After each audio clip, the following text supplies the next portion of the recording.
Hi, this is David Dickens. We are still basking in the glow of the Super Bowl victory for the Chiefs, and that has inspired our topic today. 4 lessons from the Super Bowl victory. So I'm going to go get Walter, and we will get cracking on this topic. Hopefully you find something in here that's fun and interesting for you.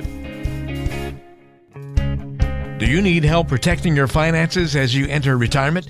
David Dickens of KC Financial Advisors has got you covered. Welcome to the Cover Your Assets KC podcast. What a glorious week it is for Kansas City Chiefs fans. It's going to inspire our episode today. Lots of fun to be had on Cover Your Assets KC. Walter Storholt here alongside David Dickens. And David, I know you're grinning ear to ear after the Chiefs Super Bowl victory a few days ago.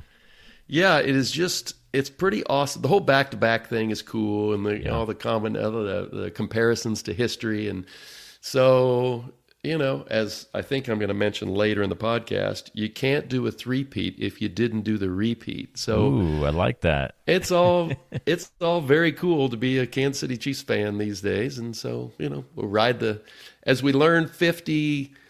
Wow, the first Super Bowl win was in 69, January of 70, and then we went 50 years without one. So I'm pretty sure most Kansas City fans aren't taking much for granted these days. Yeah, soak in every moment. You you never know when that great run is going to stop, and you'll be back to that waiting mode. So yep.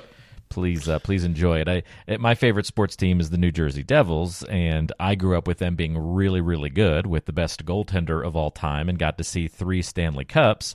But it's been 20 years since that last one, and it's been a long 20 years waiting for that to come back around. I grew up with them making the playoffs every single season for something ridiculous like 15 years, maybe even longer than that, and then we've gone on some really bad droughts, and it's painful when you've had it good. Easy. It looks easy. Well, and I think about stock market as an allegory here. There's a saying that the rising tide floats all boats, but in a bull market, everybody's a genius. Yeah. So kind of like when it's going great and your salary cap is right in football and you got the right players on the field, it just seems so easy, and then it can flip on you, and it all seems so difficult. Yeah, and I know we're not official sports commentators here, but that's kind of what happened to the Chiefs, right? Like they've had to find a totally different way to win to stay on top. So that was part of the big storyline, right? Facing the adversity, and the offense is totally different, and now relying on defense to carry the load. But neat thing is they were able to find a way to do it all. Yeah, exactly. So one of as I was putting together this topic for the podcast today, the risk is that I stray too much into what happened in the Super Bowl. All I really want to do is pick out 4 things that happened in the Super Bowl and talk about what it means as related to our finances. So Walter, if I go down too many rabbit holes with football analogies, then you got to cut me off and say, wait a minute, Dave, what's the financial impact here? That's what we're really trying to cover today. All right, David, well, I can't wait. Let's get some good financial lessons from the Super Bowl. What stood out to you first? All right, well, the first one is basically have a good plan and be open to mid-course corrections. So in football, they always talk about, what happens, you go at halftime and they make these mid-course corrections. So what stood out to me, I know that Spagnuolo made some fantastic defensive corrections in the second half, but the one piece that stood out to me, Travis Kelce had 9 receptions for 93 yards, but in the first half, he had 1 reception for 1 yard. Now, I don't know what happened at halftime or who said what to whom, but in the second half, he had 8 catches for 92 yards. He did the Travis Kelce thing that we're all used to seeing, but he was totally shut down in the first half. So somebody made a mid-course correction somewhere that made the second half dramatically different for Kelce. I think what that means financially for us is, first of all, make sure you have a starting plan. And I've said this before in podcasts, but if it's not written down, it's not a real plan. So you got to have a written plan. It should have short-term goals, some intermediate-term goals, and some long-term goals. And as you progress through life, well, you alter those goals based on where you are and how you've done. So once you have goals, then of course you have to measure your progress and your success. So maybe your goals, maybe your milestones are the first $250,000 in your 401k. And that was a goal you set in your 20s, and at one point you make it and you go, okay, milestone tackled. Maybe it's purchasing your first rental property. Maybe it's getting your kids out of college. Maybe later in life it's getting your 401k up to $1 million. Whatever those goals are, it's so important to have them. I think it's important to start early with those in your 20s, maybe in your 30s, but don't wait till your 50s to start making goals and writing them down. And then the mid-course correction comes up with your plan and your goals. If you don't measure them, you don't know whether you're ahead or behind. But if you do measure them and you find out you're behind, then your mid-course correction might be, okay, I need to get more aggressive on my savings.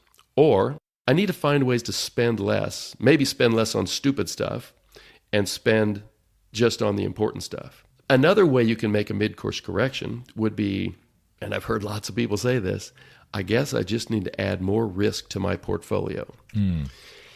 That's one that I would strongly discourage people from doing because it usually doesn't work out. It's really hard to make up for lost time over the short period by increasing your risk, because that cuts both ways. So I'd strongly discourage people from doing that, because it's a good way to come up with an empty bag, as opposed to saving more, maybe doing a little more in your career to get bigger raises or take different positions at different companies, whatever that is. So that's what you do if you're behind, in my view. If you're ahead, well, not necessarily you scrap your old goals, because you've probably accomplished more goals faster than you originally thought. Well, that's awesome. And that gives you a chance to reset your goals, make a mid-course correction, and aim higher.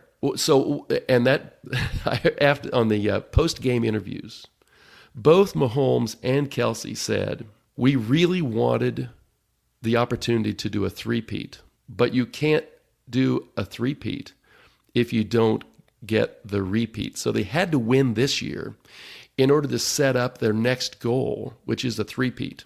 Well, they are so excited for the opportunity to go for a three-peat, but it's really the sequential knocking off of these goals, the tough times throughout the year. You can think of the tough times you might have had in your 30s or 40s. And as you continually reset your goals, hopefully higher and higher, but sometimes you reset to a lower bar because something bad happened to you. But they're excited to be going for the three-peat because they did accomplish goals, made the appropriate mid-course corrections, and reset their goals higher. They did a great job, came out as champions making all those adjustments, just like we would want somebody to come out on top in their retirement plan by making those similar course corrections. Great lesson there, David, and you did not stray too far from the financial lesson, so well done. Yeah, but that's only lesson number one. Yeah, you got three more at least to get through here. So what's the next observation? Well, this one's going to be kind of short, but it's really just to have discipline and do the little things well. So there were 10 different things I could have chosen from the Super Bowl, but the one I'm going to pick is the blocked extra point. Leo Chanel, he blocked that point, and you go out, your alignment, I don't know what the coaching is and the hype up is, but you go out there and you're like, it's an extra point, what are the chances? But they rushed this thing hard. The kick came off a little bit low. He had his hand up, and it hit it. So then instead of the Chiefs needing 4 points, they just needed 3 points to tie, which they did and sent it into overtime. So it was just that little thing of a blocked kick. And Leo Chanel saying, I'm going to do what I was trained to do, and I don't know if it's going to make any difference this time, but I'm going to give it everything I got. So I think the financial parallel, so having discipline and doing the little things well, things like systematic investing. Let's say you work at a company that has a 401k. You systematically contribute to that thing every 2 weeks or every paycheck. And then hopefully systematically every year when you get a raise, you increase the percentage that you're putting into that 401k. It's the little thing all along the way. It's money that you really don't miss out of your paycheck every 2 weeks. But at the end of a work career, it makes a massive difference in what your retirement lifestyle is going to look like. Another thing maybe is, for a lot of people, would be buying a home and paying it off over time. That monthly payment that otherwise would be going into rent is going into home equity. And then the third one that I recommend to all the young people that I get a chance to talk to is improve your career. Work on your knowledge, the contacts you have in your industry.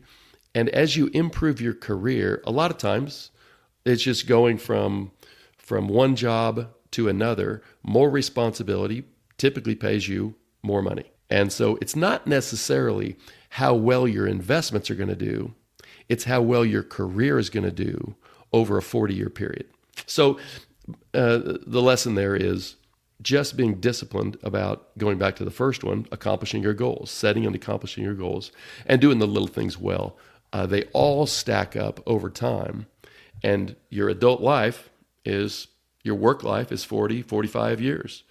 And so doing those little things steadily, building them into your routine, makes a dramatic difference by the time you get to retirement age. Perfect description there, David. I'll just, I have more of a football comment than a financial one since you covered that so well. And that amazes me, those special teams guys, especially the extra point block attempts, because they happen so rarely. I mean, you spend the entire season basically not getting one, right? And then here you are in the Super Bowl, and you finally get that finger on the ball and make that block. And so just interesting. You probably run that play 100 times in the course of the season and maybe hundreds of times in practice, and you probably might go a whole year without ever getting a finger on it and stopping it. And then, boom, there it happens in the biggest game of the year. So pretty cool example of how that persistence pays off and doing the little things well. So Yep, amazing. Great lesson. All right, what's next? Adversity will come your way. So it's really how you deal with it. So for instance, the three little quickie examples from the Chiefs 49ers game. I remember the euphoria that I and Chiefs fans felt when McCaffrey, they were making their first drive, going down the field, looking unstoppable. And McCaffrey fumbles the ball. I don't know the yard line, but I think they were inside the red zone and inside the 20. And you're like, oh my gosh, this is going to go our way. This is our night. And then within the next 2 minutes, Pacheco fumbles the ball. And you're back to despondency going, oh my gosh, what are we going to do? And then in the post-game interview, Mahomes referred to himself as throwing that stupid interception to start the third quarter. I didn't say it was a stupid interception. He said it was a stupid interception. But, you came out of halftime thinking, okay, we're only down 7. We have the ball. We might have been down 10 at the time. I don't remember. But we have the ball, and we got Mahomes. And then he throws an interception, and you're thinking, oh my gosh. Well, that was serious adversity on their sideline and in my chest. So with us in our financial lives, I think you just have to understand that fumbles are going to come our way, and they're not going to feel really great. They're going to feel terrible when it happens. So for instance, I know a lot of people that at some point over their 40, 45-year careers have had a job loss, sometimes for good reasons, sometimes for totally inappropriate reasons, but whatever. If you lose your job, well, hopefully your mitigating factor is you did take the time to put together an emergency fund. You didn't wait to begin saving for retirement until you're 35 or 40, at which point you lost your job, and now maybe you take a step back in your career. Another fumble, so to speak, would be if you lose a spouse.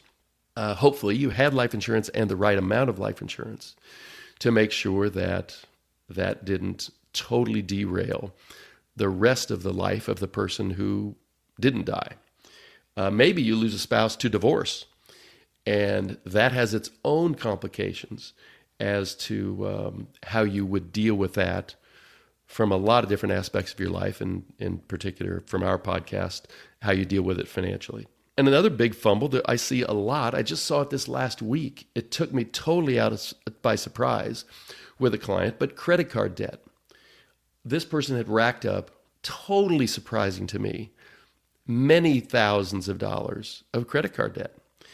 So I would classify those as financial fumbles that kind of come out of nowhere, and you got to figure out how you're going to deal with them. There are good ways to deal with them, and there are bad ways. Sometimes maybe it's having some good coaching. Sometimes it's having some good family members around you that can do some coaching for you. Either way, you've got to expect that in your financial life, you're going to have adversity. You're going to have some fumbles, and you want to make sure you have a plan to deal with them. Yeah, it's a great point. I kind of funny you mentioned this, David, and just yesterday I was involved in an interview with retired football coach Larry Fedora, coached at really? University of North Carolina. Also lives in Texas now in Waco, and coached in Texas for many years as well.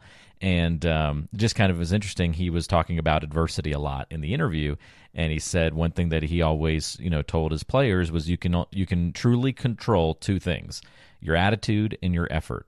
And if you remember that and you don't worry about the rest of it, and you can control those two items, you're going to make it through the adversity that you face. And so maybe not as intense when facing some sort of financial issue versus beating your opponent to death, but so you can still control your attitude and your effort to planning for retirement, I think. So yeah, so there's short-term adversity, there's long-term adversity. I'll think about if you're there's probably a team I can think of that came out with fantastic hopes and dreams.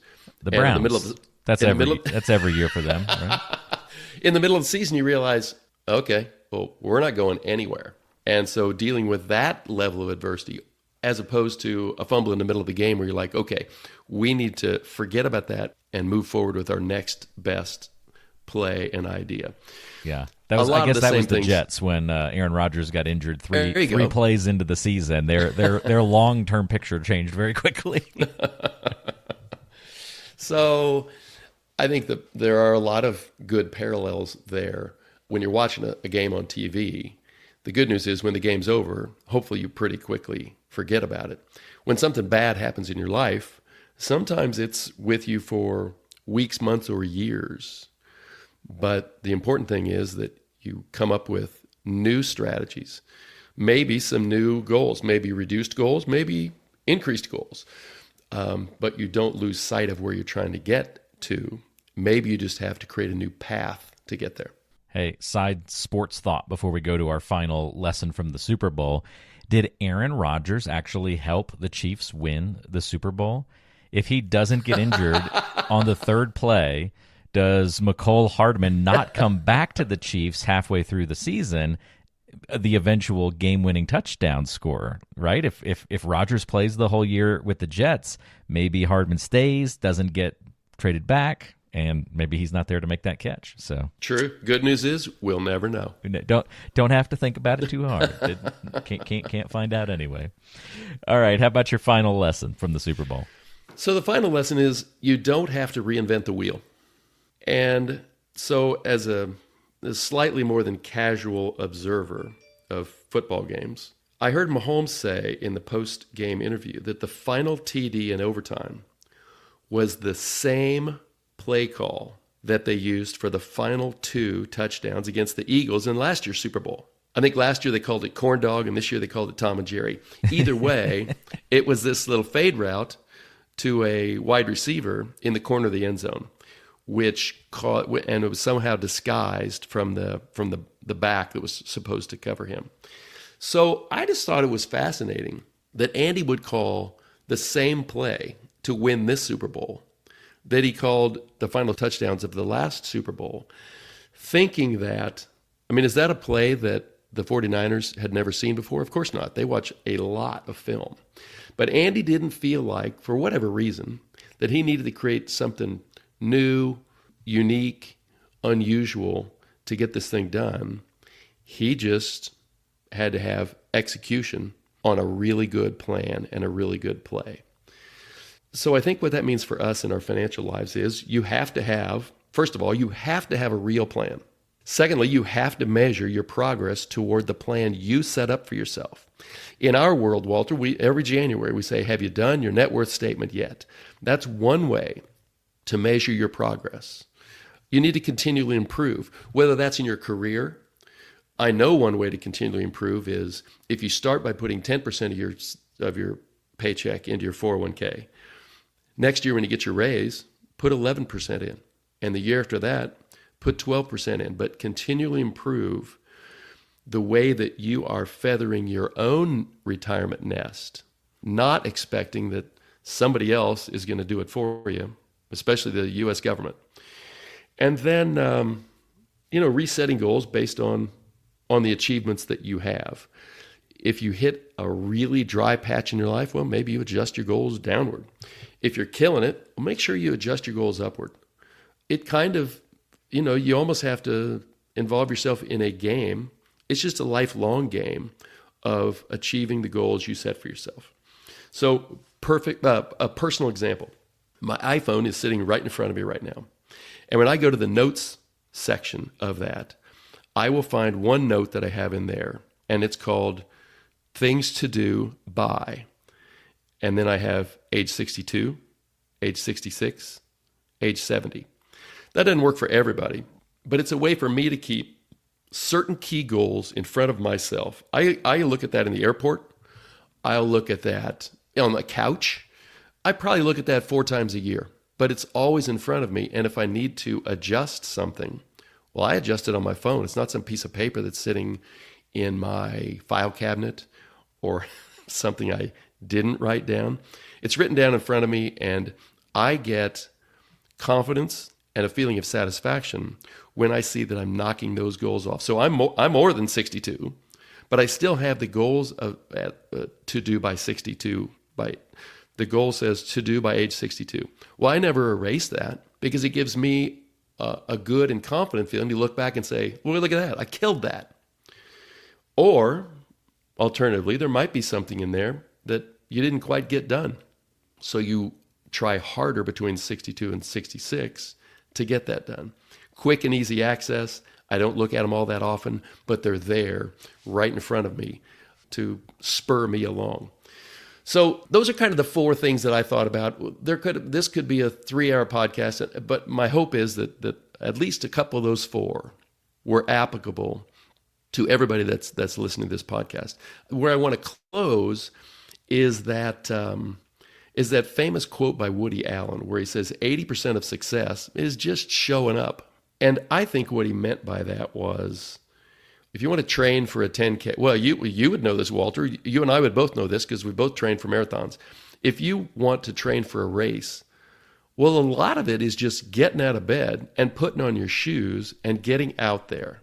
Yep. Just the consistency of showing up every day. Maybe it's simple acts of kindness, and you just want to do something every day to improve that side of your life. Maybe it's with your spouse or a stranger, whatever it is. In your financial life, I think it starts with having goals, measuring your progress, and investing that minimum of 10%, which then you build upon. And those are kind of my definitions of showing up financially. Continue to work on your career, continue to save systematically, and measure your progress. Love it. Great suggestions all across the board. Plenty of lessons to be learned from the Super Bowl, both from future football analysis, but some great financial lessons embedded in that victory as well. I'm glad that the Chiefs won, David, because not only did it make you a happy camper and probably a lot of our listeners, but also we got this episode. I think we had said we wouldn't talk about the game if the Chiefs didn't win, and so we would have had a whole different topic today. So the Chiefs win altered the course of our podcast history. How about that? I love it. Well, had they lost, it'd be interesting to know if I would have still done. They would have been totally different lessons. It would have been very depressing lessons from the Super Bowl. These are maybe shoulda, coulda, woulda stuff. These are 4 lessons from winning a Super Bowl. That's right. We'll tweak that title a little bit. I like that. Well, very good. If you've got questions about anything that we talked about today, you know the ways to get in touch with David. Just in case you don't, though, the number to call is 913-317-1414. You can also go online to coveryourassetskc.com. And you can find David online and get more access to episodes and blogs and all sorts of great stuff there on the website. That's coveryourassetskc.com, or give him a call. And we've put the information to contact David in the description of today's show, so you can find it easily. Well, David, thank you so much for the help this week. Really appreciate it, and we will look forward to catching up with you again soon. Yeah, I'm teeing up a couple of listener questions for the next time, and I've got room for one more. So if you're listening today and you've got a particular question, shoot it in, and we'll try to cover it next time. Sounds great. You can submit those questions online at that website, and we look forward to hearing from you if you've got any of those you want featured on the show. Come back and join us for that mailbag listener edition of the next program, and we'll see you next time right back here on Cover Your Assets KC.